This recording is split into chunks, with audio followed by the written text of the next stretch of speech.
This is very important. You are earning your commission, right? The time and the effort and the skill and the education. There's a long story, an old story.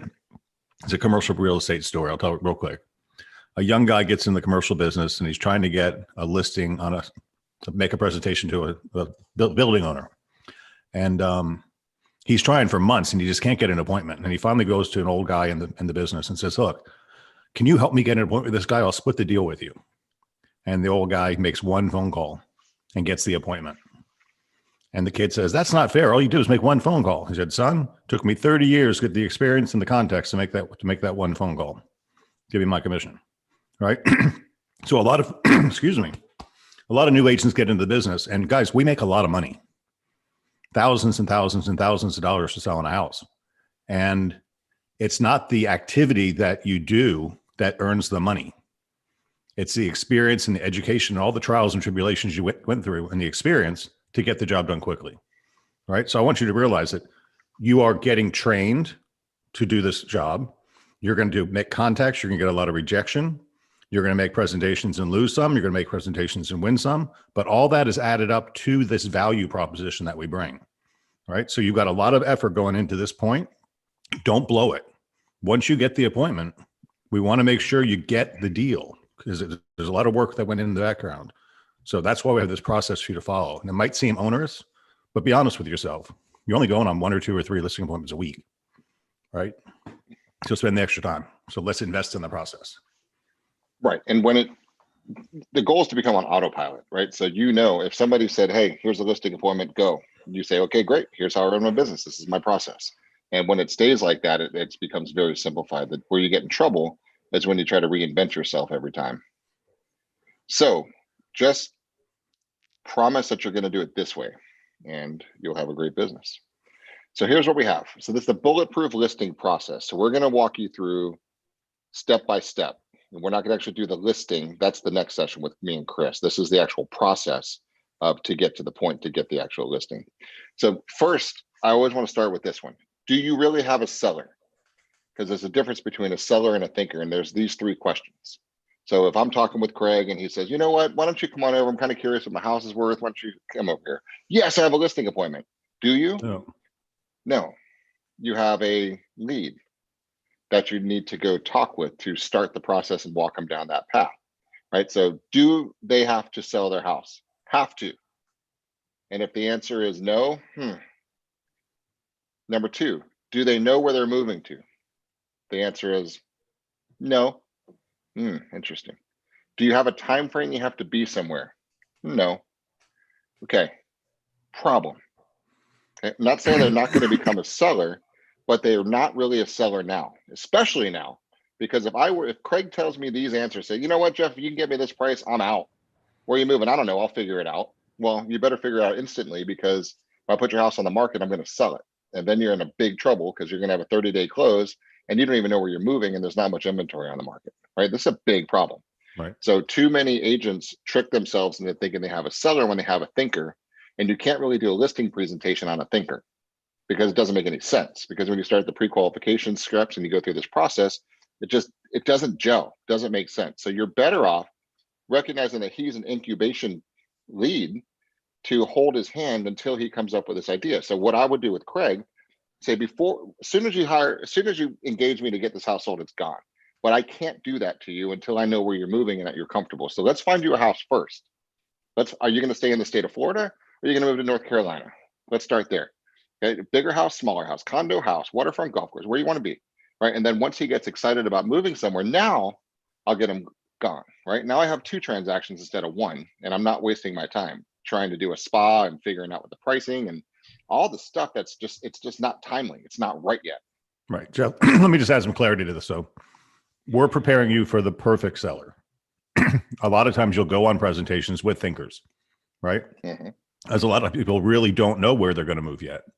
So we're not saying turn them down. There's definitely an incubate process here.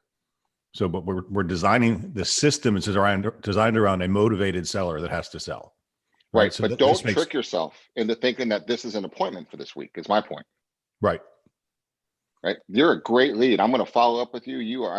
I'll go over to your house. I'll give you ideas. I'll give you ballpark price ranges, and we'll go have a beer and we'll talk about dreams and fishing and all that stuff. But it's not time to get into my closing funnel, right? This is not time for me to put my A game on. This is not how I run this. Now you're still a lead. I'm going to incubate until you're actually ready. We'll go over pricing. We'll go over timing. We'll go over all that stuff casually, but you're not ready. That's the point here. So two distinctions. Are you a seller? Are you thinking about becoming a seller? Both are great. We're not going to trash any of them, but with you, we talked about one appointment a week. This scenario with Craig thinking, hell yeah, I'd sell. You give me $1.2 million for my house, I'm out. Okay. Well, let's talk about where you're going to be out to versus, hey, I got a job transfer. I've got to be in there January 1, and this is the way it is. I got to go. That's a whole different scenario. So if you're prospecting to try to find a listing, you want to find a real seller, not a thinker, and stop tricking yourself. You guys got, this is where we're going down this path here. So incubate, love them, give them time still, but don't trick yourself into thinking you had a listing appointment this week. Hey, one more bit of advice on that too. A seller that is selling their house and needs to buy another one, it's really important that you get them pre-qualified for their next sale. All right, we've had it happen too many times when we sell somebody's house and they found something bad on their credit report and they can't purchase again. Yep. So, and the agent feels horrible when that happens. So we don't want that to happen to you. So just as you're counseling them, see all the work that goes into this process. Mm-hmm. As you're counseling them, remember these little things. The other thing, if you paid attention to Chris and Thomas's presentation earlier today, one of the conversations here is, Craig, do you really need to sell this house? I mean, because I don't know what is your mortgage payment right now? How much is it a month? Okay. Do you know we could rent this thing out and more than cover your payment? If you don't need the cash, why don't you keep this as an investment property? Let's figure that out first, right? That's counseling, right? That's advising.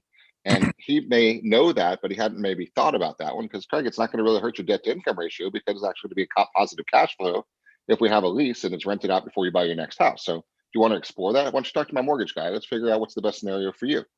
This is incubation time. This is conversations until he says, you know what? I got a lot of trapped equity here.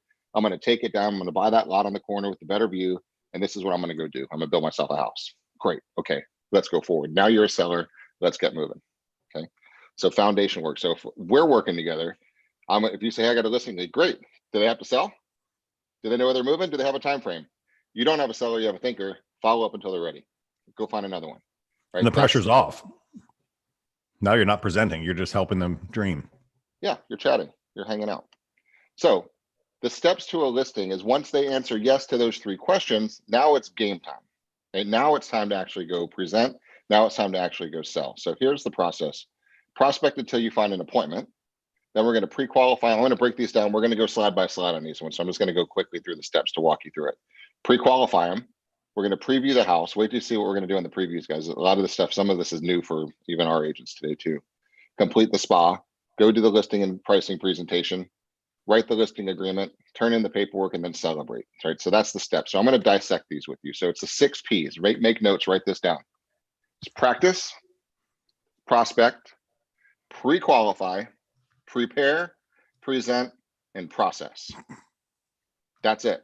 It's the 6 Ps. So we're going to go P by P. Practice. Okay. Notice this starts with practice. This does not start with a listing presentation. This does not start with doing a spa. This starts with you practicing to make sure that you know how to speak with a seller. You know how to do the pre-qualifications. You know how to make your phone calls. This is are you mirror and matching? Do you have upswings versus downswings? Are you repeating and approving when you're in a conversation with a client? Are you recording yourself? Are you getting feedback from how you sound on a recording? Constant and never-ending improvement. That's the old can I philosophy. If you're not recording yourself practicing, how are you getting any better, guys? And the only way to get an easier business is to have it be more efficient and effective, which means you're becoming more effective of a communicator. And how are you going to become more effective of a communicator if you don't have a baseline for how you communicate now? Okay. So as you're doing your prospecting, practice it and just role play it. Get a recorder, get a voice recorder, use your phone, do something, and then send it to your manager, send it to your coach, send it to a colleague, grab an accountability partner in the office and say, hey, listen to my tapes. I'll listen to your tapes, critique me. Let's go back and forth. Okay. That's the way, that's step 1 of the listing process, because you got to sound decent. You got to sound good. This is the largest financial transaction in most people's lives, guys. Let's treat it that way, right? And show up as a professional. Make sure your upswings are gone. Make sure your downswings. Make sure you're building rapport. Make sure you're building the trust.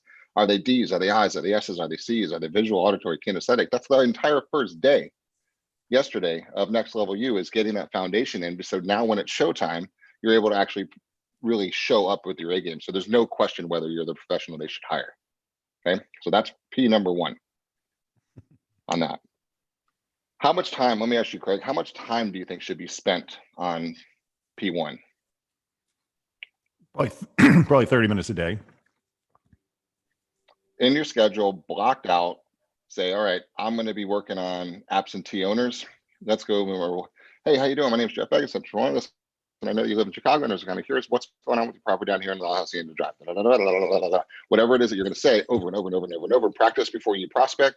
Practice, practice, practice. So now when you're actually making the phone calls, it's sounding normal. So now you know the words are out of the way, and you can say, I'm going to pay attention. It's the lady from Kentucky. Let me do it a little slower. Got it? That's the P1s. 30 minutes a day. No offense to anybody in Kentucky. Nope, because there's fast talkers in Kentucky too. Prospected, second P. Find one appointment a week. Okay, we already talked about that. That's your plan. One appointment a week. Keep working until you get one good appointment a week. That's the second P in the process. Well, let's talk about how much time in our schedule, Jeff. Remember yesterday we kind of broached the concept of you are your boss. Yep. And if employees have paychecks coming, they're told what to do and when to do it. Mm-hmm. So you are your boss and you are earning a paycheck to yourself. So we're building a schedule. So we're going to practice for 30 minutes a day. We're going to prospect. How much time should we spend a day prospecting for this 8-hour day job? You and I talked about 3-2-1 the other day.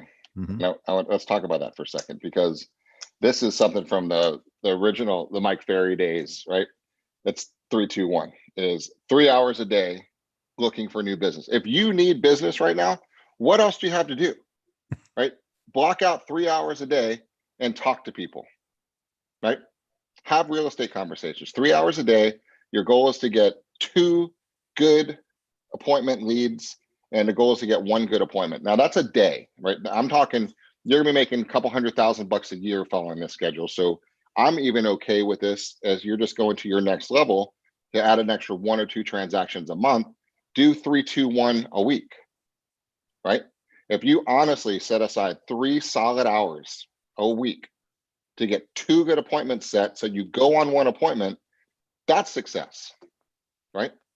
And that's going to get you to your $25,000, $30,000 extra this quarter. Either that for your baseline, or if you're looking to take your business to the next level, to add another $25,000 or $30,000 to your quarter, right? You want more than that? Do double that, okay? But 3-2-1's got to be the baseline. Now, if you're cranking it, hit it a day. If you want to just maintain the $100,000 a year, do it a week. Okay, but you have to do it until you find 1 good solid appointment a week. So there's your basis. So tattoo on your forehead, 3-2-1, and that's got to be your accountability for yourself right there. Simple enough. Sounds good.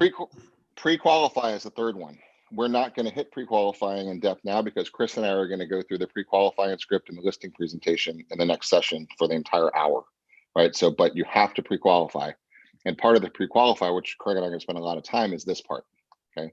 The preparation. Once it pre-qualifies well, and he seems like he's motivated, he does want to sell his house, there's a lot of information here. So I'm going to back out of this for a second. And the preview, right? Now, there's some trainers out there who don't think previews are important. I think that I would love to have a debate with any of them to explain why I believe previews are important and they're essential to getting a property done. I'm going to show you why. We're going to show you why. We have a document as far as what to actually ask them on a preview. What do you actually say? And then we have a really cool leave behind document for what I'm going to do when I come back tomorrow for the actual presentation, right? And then we're going to get into the strategic pricing analysis with Craig and Kat are going to do an entirely different session later on today on how to price. But we're going to dig very hard into this preview, this preparation time period on this one. So let's go through this. And this is actually, Susie's on it right now, actually loading this into .loop for us. So this is a question. So here's the stage. I met Craig. He's actually thinking about actually selling his house. I pre-qualified him. He does have a time period. He is a real seller. and we're getting along well. I'm mirroring matching him. We're having a good relationship. I say, okay, let me come over and see your house. What time's better, 2:30 or 3 o'clock? Which one's better for you? And he says 3 o'clock. I say, great. So I show up, still doing my thing. And I ask Craig these questions. Let's go. We're going to go through them all. So Craig, in your words, how would you describe this home? Now, pause before you answer this one for a second. Here's the importance of this one. Remember all day yesterday. What is he about to tell me? Whether I'm a visual, auditory, or kinesthetic. Yep. And I should know that from all my prospecting, but I'm going to do this now. Also, he's going to tell me what he loves about his home. Now, people are like themselves. So if I want to continue my rapport building and my connections here, do I want to appreciate the same things he appreciates about his house? Or do I want to just blow him off and treat him as irrelevant?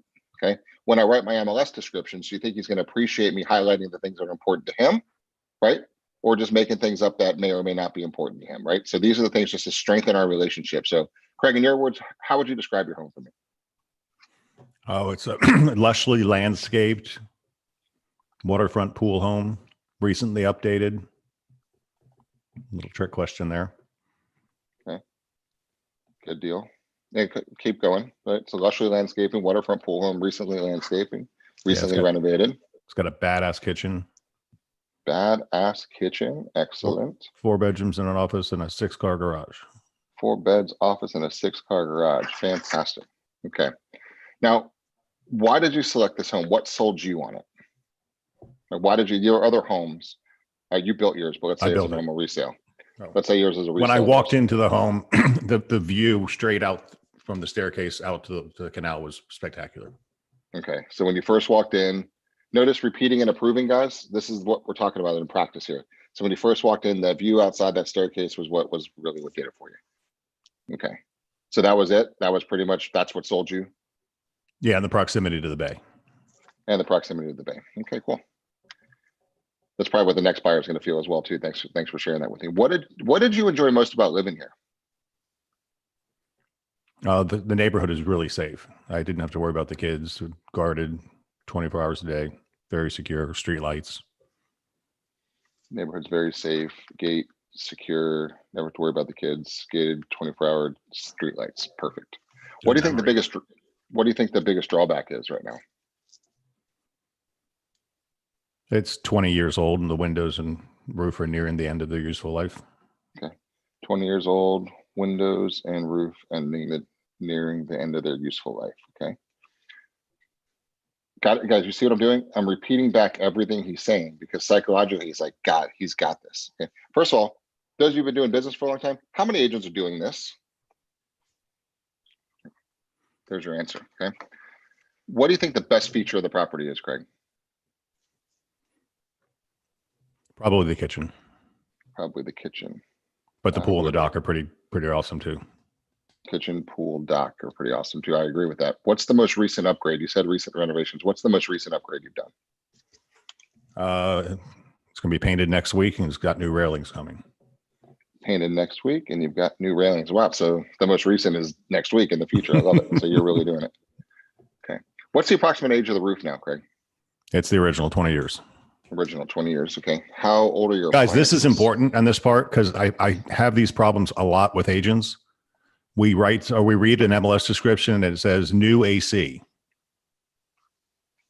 What does new mean to you? What does new mean to the buyer? What does new mean to the seller? What does AC mean to the seller? Right. Is it air handler? Is it a compressor? Right. I had some seller talk about the furnace in a Mirror Bay home. We don't have furnaces. But this guy must be from up north. But the problem in that particular sale was that the MLS description said new ACs. Well, there were new ACs 5 years ago. So the buyer relied on that. Now the buyer doesn't trust the seller and thinks the seller's lying or thinks the agent's lying or puffery, making it sound better than it is. So these are very important questions. And I want you to just remember these little nuances. Age of the appliances. 5 years. Your appliances. Well, 5 years old. So you did this relatively recently. Okay, great. What do you think needs to be done to the home to make it perfect, Greg? Really just windows and doors and a new roof. Windows, doors, and a new roof. Okay. And the water heater's original. and the original water heater is going on. So what are we having him do to himself right now? I was just going to say that. I'm going, shit, my house is not perfect. But I'm not saying it, right? I'm getting you to knock yourself down a couple notches because every seller thinks their house is the Taj Mahal, right? And it's worth more than every other house in the neighborhood. So this is kind of walking them down a realistic path because it's transparent. It is what it is. The buyers are going to figure all this stuff out. And then and some agents are afraid to ask these questions, guys. And this is so not true. These are critical in the process of what the steps we're going through. Critical, these things. This makes everything work. Mm-hmm. What do you think the approximate value of the house is now, Greg? Probably $925. About $925. Okay. What's the ideal closing date for you? Everything worked out perfectly. When do you want to close, and would you like to be out of this house? In the next 60 days. About 60 days. Okay, so that's mid-February. Yep, that'd be fine. Okay. What's most important to you from a marketing perspective? Oh, well, act like a real seller. Mm-hmm. It's not. I know once you put on MLS, it's going to be broadcast to every agent in the world. It's got a buyer looking, so I'm not worried about it. But as a seller, I'm going to say probably feedback from you. Okay. Feedback from me. So that's one of the things I pride myself on. So I'm glad we'll have that. Now, it could be open houses. It could be digital marketing, could be social media marketing, could be billboards. I don't know what it is, and I don't care what it is. I just want to know what he is so we can manage expectations. Right? This is the point of this conversation. I'm not arguing. I'm not commenting. I'm not agreeing to anything. I'm just asking him a question. And then, Craig, what's your preferred method of contact? I'm going to send you a little marketing overview a little bit later. I could text it to you, email to you, send it to you via Messenger, DM on Instagram. Like, what's best for you? Email is fine. Email. Okay, cool. And best email address? Craig. Cool. Great. So this next piece of paper here, Craig, this is a blank sample of our strategic pricing analysis. And when I come back tomorrow at 4, this is going to be filled out. And I'm going to do this specifically for your property that we're going to explore together. And it's going to have our top 5 competitors that we can evaluate the features and benefits versus our property when we put it on the market. And this is who we're going to be competing with here, right? And then the second part here are the 5 most recent sales. And that's important because the appraiser is going to come into our equation here to make sure the buyers can actually see this, and so is the appraiser. So we're going to look at our top 5 most recent solds. And then this bottom section are going to be the 5 most recent properties that were kind of rejected by the marketplace, that just didn't work. So it's kind of important for us to kind of keep that boundary there. So when I come back tomorrow, this will all be filled out. Cool. And Kathleen and I are going through that with you today at 3. That's right. Cool. And then now that's important. This is part of the sales process, though, because now what do I really want? I want to see that information. And guys, sometimes sellers ghost on you. They cancel appointments. This is like securing the sale. It's like a leave behind. I want you to come back. I want this tool.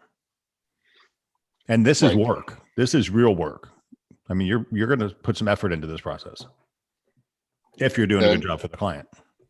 And guys, your competition is not doing this. So I pray Craig has another person he's interviewing. Please have somebody else you're interviewing, because my professionalism is off the charts. My ability to connect with you, mirror and match, is amazing. My process is unmatched. My marketing is unbelievable. You haven't even seen any of that yet, but right now I'm way more professional than anybody else you're going to be interviewing. Right? Oh, and by the way, Craig, this is in case you are interviewing anybody else, which is totally fine and natural if you do. Here's 11 questions that I like to leave behind for my clients. So in the event you do talk to another agent, make sure you ask them these 11 questions. Okay. And let me add to that. One of our agents last week got a listing in my neighborhood, and it was a Zillow lead. And she went up against a badass Keller Williams team leader. Right. And I was so proud of her. She's like 2 years in the business, and this guy's been around for a long, long time. She went through this process and she told me all about it.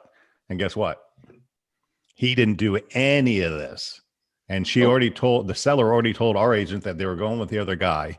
She got in, went through the process. She called our agent back, and said, I've decided I want you to represent me. Right? That's how real this is. This is perfect. So we're going to go through these 11 questions, and then we're going to go over the answers to these 11 questions, right? Because there's a lot of content inside of each of these 11. So it says right here, I'm handing this to him. In the event you speak with another agent before we meet again, here are a few interview questions to ask them. How many homes does your office/team sell a day? Do you have a staff and a team? How will you specifically determine the price for my property? Please explain how you legally represent me, single agency or transaction brokerage, and can you please explain the difference to me? Number 5, what happens if you receive multiple offers? How do you handle this? Number 6, what happens if you get multiple offers and you also have a buyer? Who do you represent and how? Number 7, how do you pre-qualify buyers from other agents when they bring you a buyer? Number 8, what is your theory on escrow deposits? How much do you get and when? Number 8, how long do you think is suitable to give a buyer for a financial or loan approval period? Number 10, do you have an in-house attorney if needed? And number 11, other than the MLS and the syndicated feeds that come from the MLS, what specifically do you do to attract buyers for my home? Okay. Wait, boom. Yeah, go ahead and answer those questions now. Most of you probably are saying, I don't know what I'd say, or if I did say something, I'd sound stupid. All right. To the rescue. Yep. So here's your cheat sheet, which goes right along with it. And guys, hand them the cheat sheet. It's fine. It's a pre-sale for you and for us. So the first thing, how many homes does your team or office sell? 10 to 30 homes a day, right? And I say, look at the hot sheet in your inbox. Remember, the seller is hiring us, sent you 21 beggins to sell the property, right? So we are selling 10, 30 homes a day. And so are you, because you're part of us. Do you have a staff and a team? Yeah, I've got administrative staff. I have inputting teams. I have a marketing team. I have transaction coordinators. I have accounting department. I got my coaching staff and my relocation team. Of course I do, right? And that's you day 1 in the business. So that's you day 26 years in the business. That's your team. How do you specifically determine the price for my property? And this just kind of smacks at everybody else. It says other agents will push a button on the MLS called Cloud CMA, and it spits out a 30-page report. I personally review properties that match our criteria and look closely at the top 5 competitors, the 5 most recent solds, and the 5 most recent properties that were rejected by the market. Number 4, please explain how you legally represent me. Single agency or transaction broker. Can you explain the difference to me? Yeah, transaction broker provides limited representation, limited confidentiality. When a customer accepts the broker's role as a transaction broker, they give up the right to the broker's undivided loyalty. Broker may not represent one party to the detriment of another. Single agency establishes a fiduciary relationship which legally allows the seller as a principal to place trust and confidence in the broker as his or her agent. Fiduciary duties owed to the seller include confidentiality, obedience, loyalty, and full disclosure. Confidentiality means all information the agent learns cannot be revealed even after the relationship ends. Okay, guys, this is only, we'll talk more about this in a second. Obedience, agent must obey all legal instructions of the seller. Loyalty, agency is required, the agent is required to act in the best interest of the seller and may not place the interest of anybody else above those of the seller. The agent must attempt to obtain the highest possible price, right? Full disclosure. Agent is required to report any facts or event or rumor that may affect the seller's discussions, okay? So this is it. So in our marketplace, the majority, greater than 50% of our competition is not offering single agency, right? So specifically Coldwell Bankers and some of the other companies, they just don't allow it. Their brokers say, no, you're transaction broker only. And I love that when that's the case, because they're just walking into a fight with one arm tied behind their back because they can't be an agent. And the only time you're an agent is when there's an agency relationship, and that's only in single agency. Transaction brokerage is, hey man, I can't really represent you. How about we just kind of hang out and make sure everything goes well? Cool, pay me, right? It's such a nice way to be able to sell strong on agency on that one. Number 5, what happens if you receive multiple offers? How do you actually handle this? I go into investigation mode to figure out who's the strongest. I call the lenders that offered the pre-qualification letters to determine how qualified the buyer actually is. How qualified is he actually? I do the net figures to see which one makes the most sense. I call the other agent and see if I can nudge them up a little to get the highest and best offers and present them to you. Remember, a transaction broker cannot work to the detriment of any party. Therefore, they cannot discuss price or offers. Thus, you, the seller, should not hire somebody to represent you. You can't hire somebody to represent you as a transaction. Number 6, what happens if you get multiple offers and you have the buyer? Who do you represent and how? The answer to that is the only time what we would do is called a transition to a transaction broker, where we actually become a transaction broker. So you guys know these answers. If they just cold blindside another agent, they're going to be upswinging and hemming and hawing and not looking very confident at this stage of the game. Number 7, how do you pre-qualify buyers from other agents? Well, I call the buyers lenders directly and ask them, how strong is the approval? What kind of conversations have you had with the buyer? Have you pulled their credit? Have you seen their pay stubs? Have you seen their tax returns? What kind of loan program are you putting them into? Is it FHA? Is it VA? Is it conventional? How much money are they putting down? Right? These are the questions I ask before I'm even going to ask you to accept an offer. If the loan officer says, well, I spoke with him over the phone for 5 minutes and he sounded pretty good, then they don't have a lot of credibility. Thus, if the loan officer can't answer these questions here, the buyer's weak.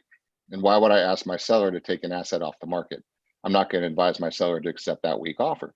I'm not going to let an offer come through without vetting it. We stand up for our sellers at the highest level of representation. Okay. Now, is this building your case? Now, you're not even here anymore. You left this with them and you're gone. And they're going to be kind of sitting around on their couch reading this later. What's your theory on escrow deposits?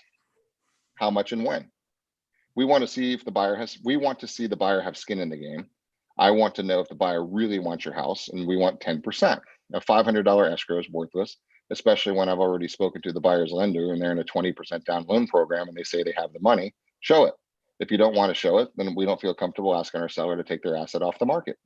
So I'll take your $5,000 now, and then after a 10-day inspection period on day 11, give me the rest of the 10%. If you're not going to do that, I'm not going to recommend my seller take your offer. Right? This is just the facts. So when we get into contract negotiations tomorrow, we'll go a little deeper in that, Craig, and I will with you. How long do you think is suitable to give a buyer for loan or financial approval? 30 days is standard in the contract. But if I've already talked to the buyer's loan officer and the buyer is solid, I can make the loan approval period even 10 days. Loan approval should be able to be done in 10 days. Not necessarily a clear to close, but we're going to be able to remove the financing contingency. Now, people don't like this. Buyer's agents don't like this, but we do this often. Right? Especially in a market like this, guys. I was talking to an agent the other day that received an offer on one of our listings, and it came in with the normal standard 30-day loan approval period. And in this hot market, it was like 8 offers in the first day. And then why would you take an offer when they have 30 days to maybe get their loan? It doesn't make sense, guys. We can come back a lot stronger, right? And that means the buyer's agent didn't do as good a job as they could have done, because in this hot market, you got to have a buyer looking real pretty to be accepted. That's right. So we put a lot of pressure. We'll go on that more on the contract side. Do you have an in-house attorney? Yes. Other than the MLS feed, what specifically do you do? In addition to all that, we have social ad engine. We use Ad Phoenix. We have a YouTube channel. It's great photography, geo-targeted ads. We do open house, so we push it live on social media. And I personally will knock on doors in the neighborhood, let people know, and then we can target Toronto, the corridor, wherever the market is. So this is just your ability to answer these questions from a tactical standpoint here. And again, most agents, no other agents outside of our company do it, and most of our agents don't. So if you really practice this skill, you will win. Good. It's almost like unfair advantage. I'm checking the Q&A real quick. Looking in Dotloop, is it there? Will be shortly, Jamie. Susie is actually taking these 11 questions are in our Dotloop file right now. The preview ones are not yet. They will be shortly as soon as it gets in there. Very likely by the end of this thing. Kimberly, I am a single agent. If I get both sides, how do you respond to the seller? How do you protect them in an effort to represent both? You're not a single agent if you have both sides, right? You in our listing agreements, right? You're single agent, and then you have consent to transition to a transaction broker. So you actually change hats. Take your single agent hat off, put your transaction broker hat on. When you have a double side, you cannot be a single agent when you double side a transaction, or when we double side a transaction. So if it's Craig's listing and I bring the buyer, same company, we're transaction brokers. So it's not just you as an agent. Florida Real Estate Commission, it's the broker's listing, and the buyer's the broker's buyer. So I can't represent the buyer and the seller in the same transaction because I'm the buyer. Even if you have Bobby in your office sells your listing, it's really the broker's listing and the broker's buyer. So technically, broker's listing, broker buyer can't double side in the office. And I think the question clarifying is, how do you actually sell that to the seller? Well, we use a couple of different words, right? Protect and referee. Right? As a single agent, I'm here to actually protect you in the event. There's a couple of words. Fortunately, working with a company of our size, there's a good chance we're going to double side this. And when that does happen, the other agent is very skilled like me on the other side. So we actually change hats into a transaction broker, and we work together to make sure this deal comes together. We actually work for the transaction to make sure it works. That's how we actually saw that. So we're the referee to make sure all sides are playing fairly. So you got to be careful not to completely smash single agency and say, or just trash transaction broker and say single agency is the best, because many times you will have to transition back. But to not have the ability to be a single agent doesn't make any sense, to not at least have that. So at least we come out of the gate, and I wish we double-sided all of our transactions. We don't, right? Most of the time we don't. 95% of the time we don't. We only double-side 5% of our transactions. Right. But we're only 400 agents out of 25,000 in the markets we serve. So and the boards. Yeah. So there's that. All right. So any other questions on this one? Because this is a good topic. And if this just becomes part of your process, guys, it's going to be amazing how that's going to actually work for you. All right.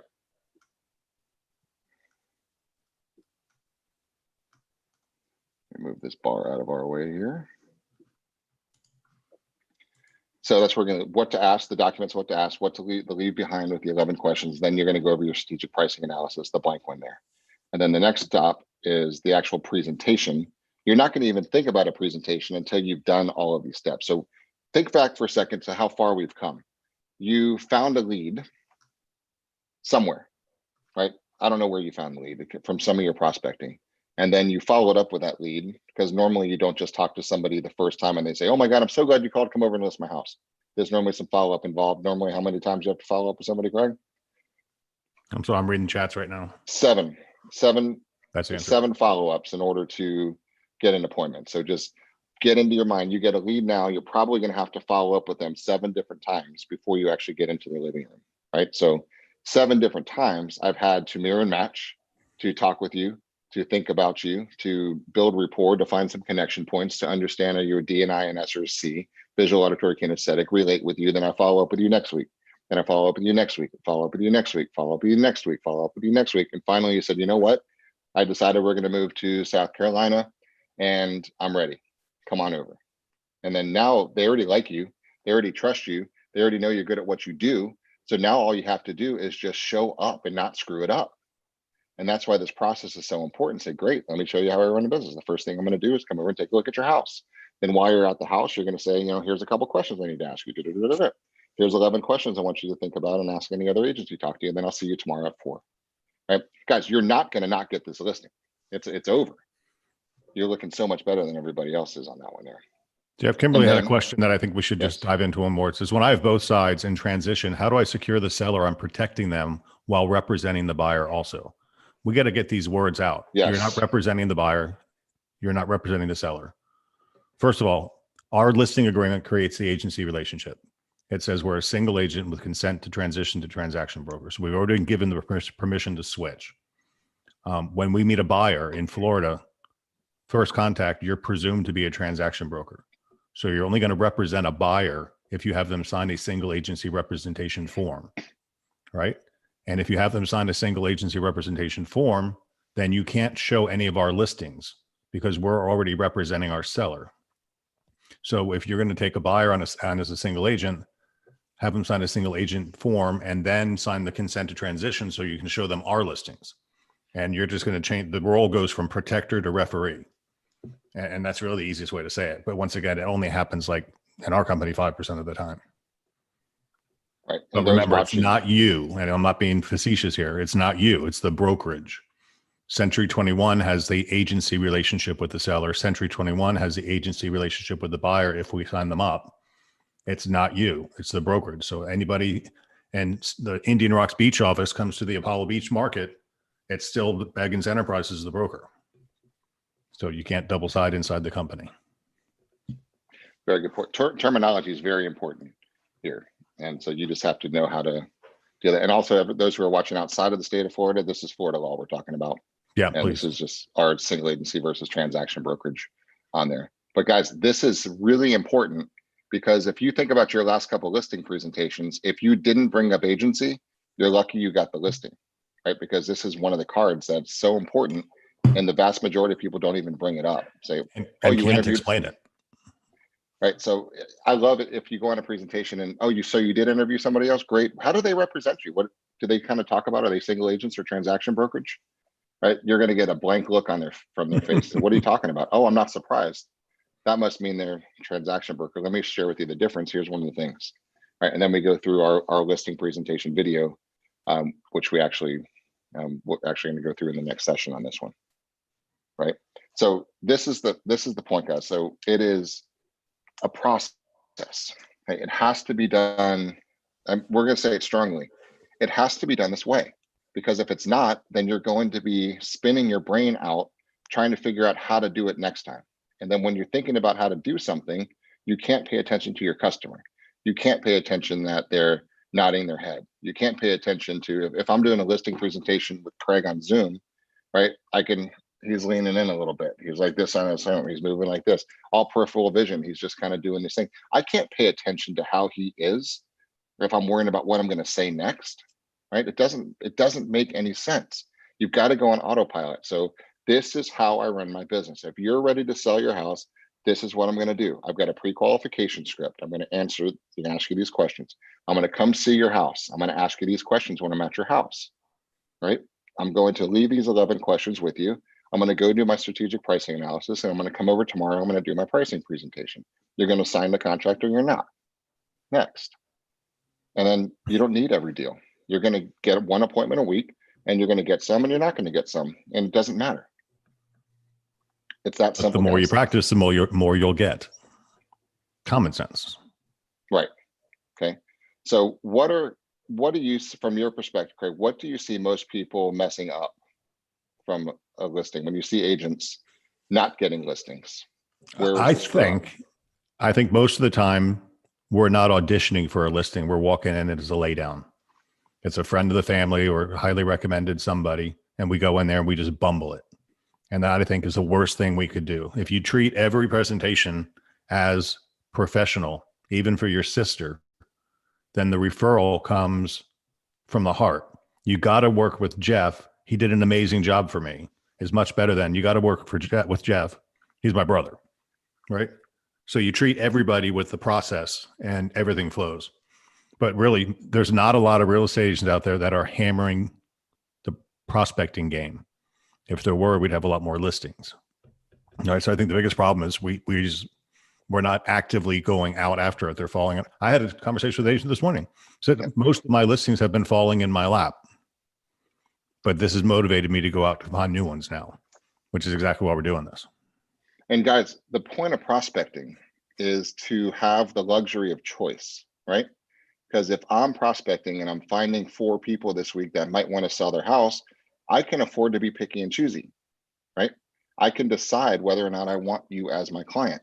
I can focus on where I'm going to find you. I mean, look at what you learned going through Remind with Otis and Chris earlier today.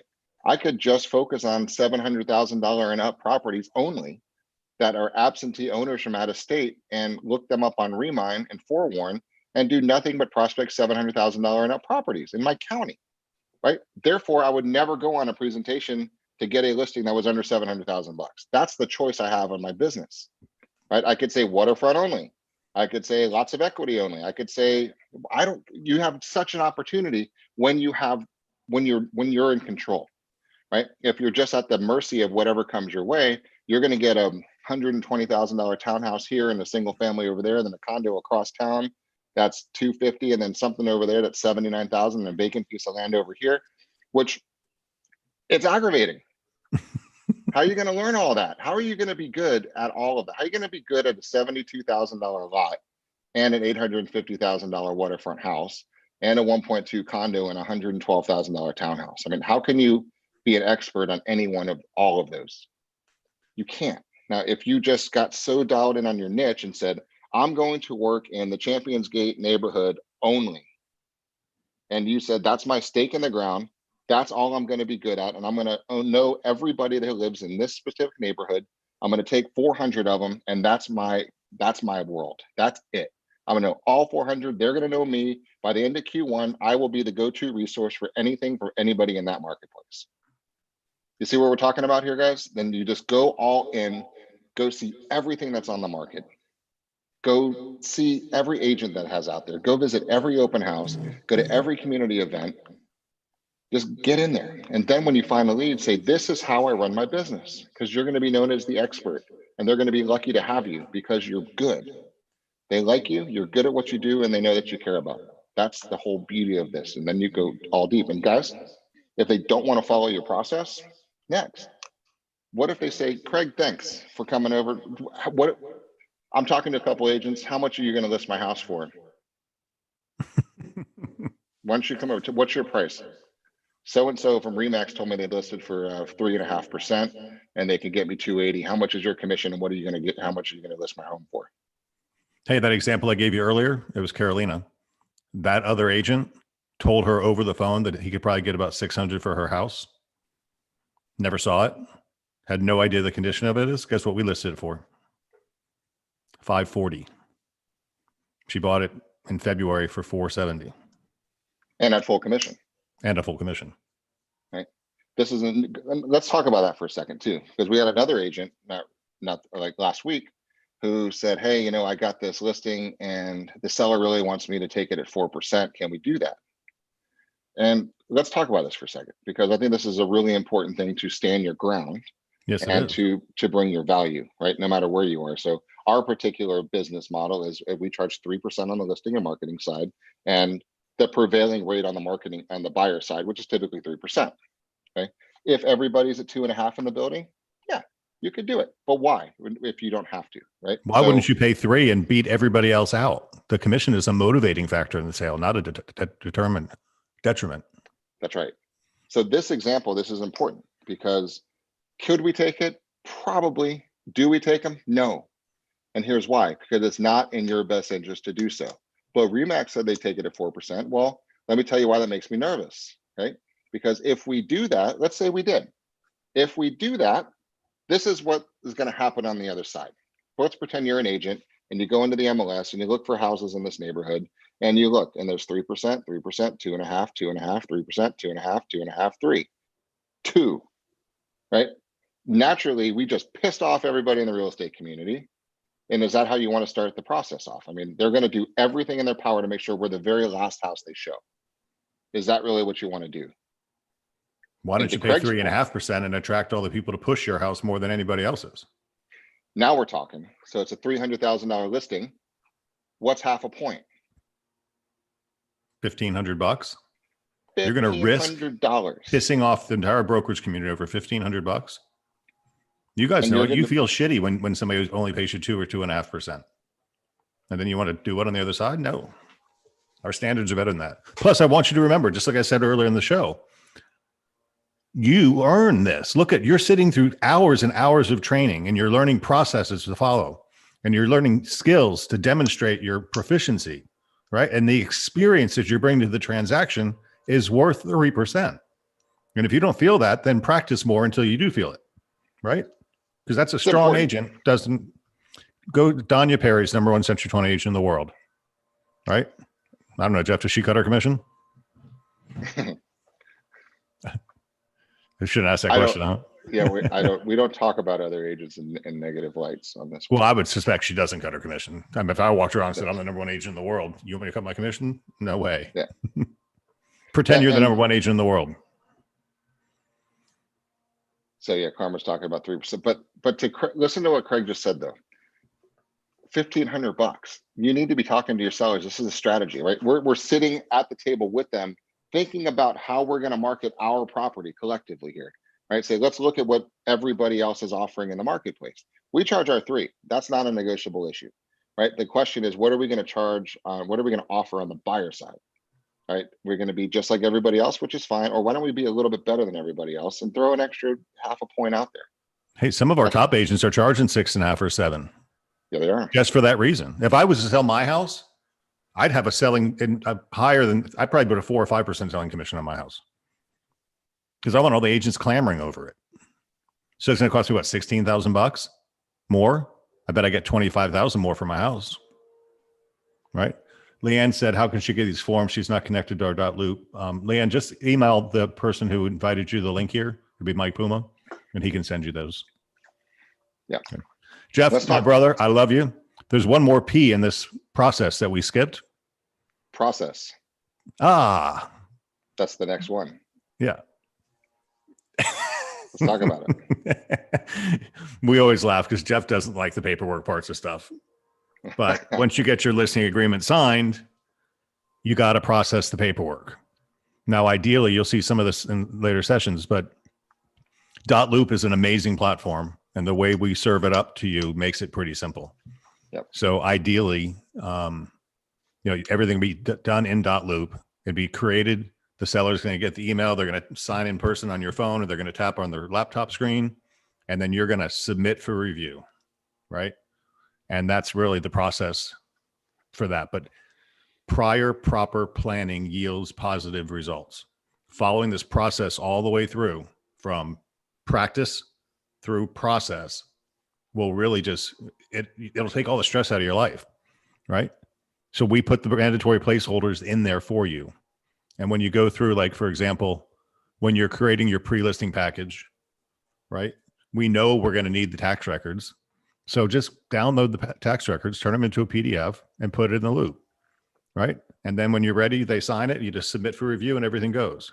Because if you submit for review and you're missing stuff, it's not going to let it go through. You're going to scramble around, and we know what's going to happen.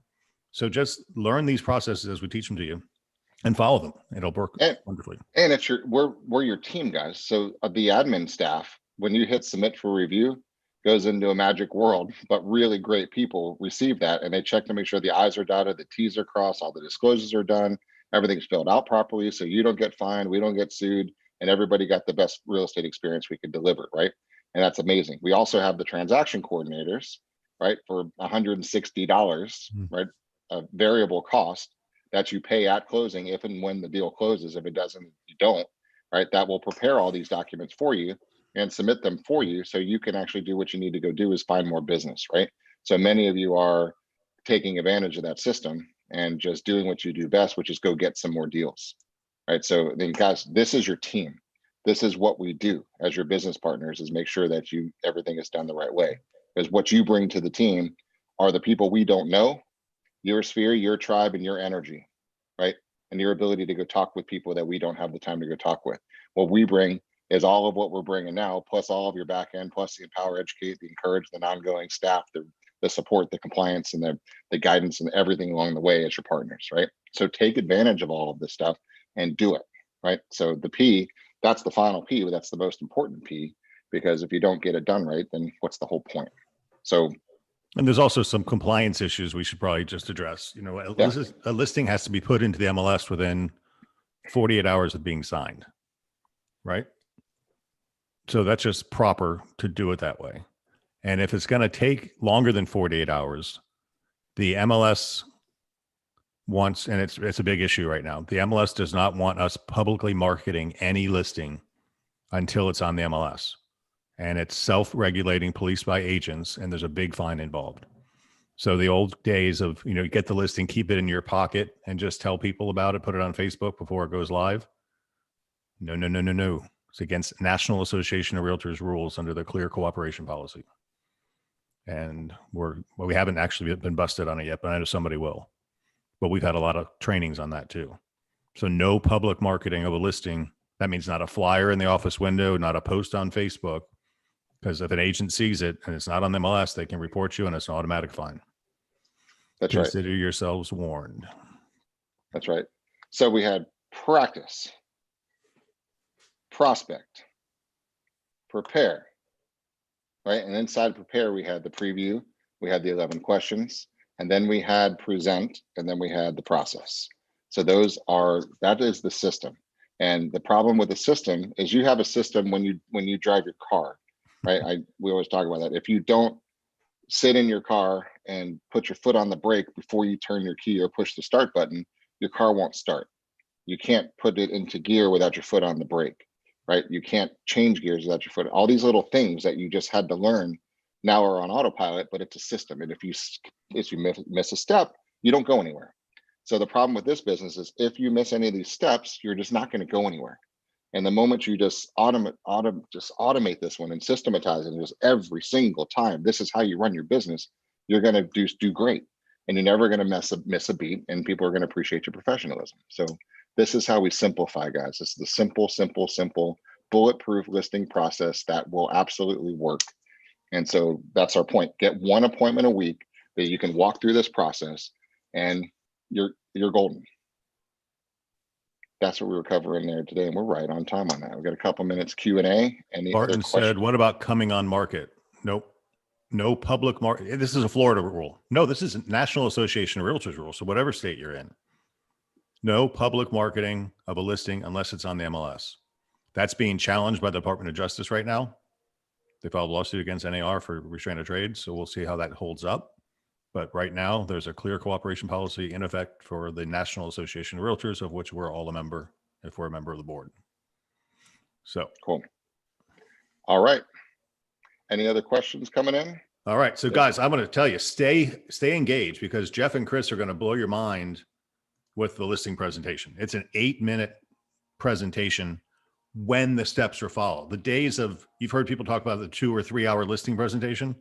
No, guys, when you follow this process, it's an 8-minute presentation. You can sit around and shoot the shit with them later if you want, but it's an 8-minute presentation, and it has to be done the way it's done, the way we teach it, or, sorry, I'm deleting messages. You can't do it. You can't follow the system. If you don't do the preview or the pre-qual, you can't do the presentation. So one step leads to another, just like starting the car. That's right. Cool. All right, we have a 3-minute break, and then Chris is going to jump in, and we're going to go into the listing presentation right away there. So, and then you'll see Kathleen and I at 3 as we go through the strategic pricing. Right. Very good. And then Cool. We've got a Mr. Jim Baggin sneaking into the background there. Hey, Dad. Hey, Dad. Cool. I will say I got to my earpods there. All right. All right, guys. Thanks.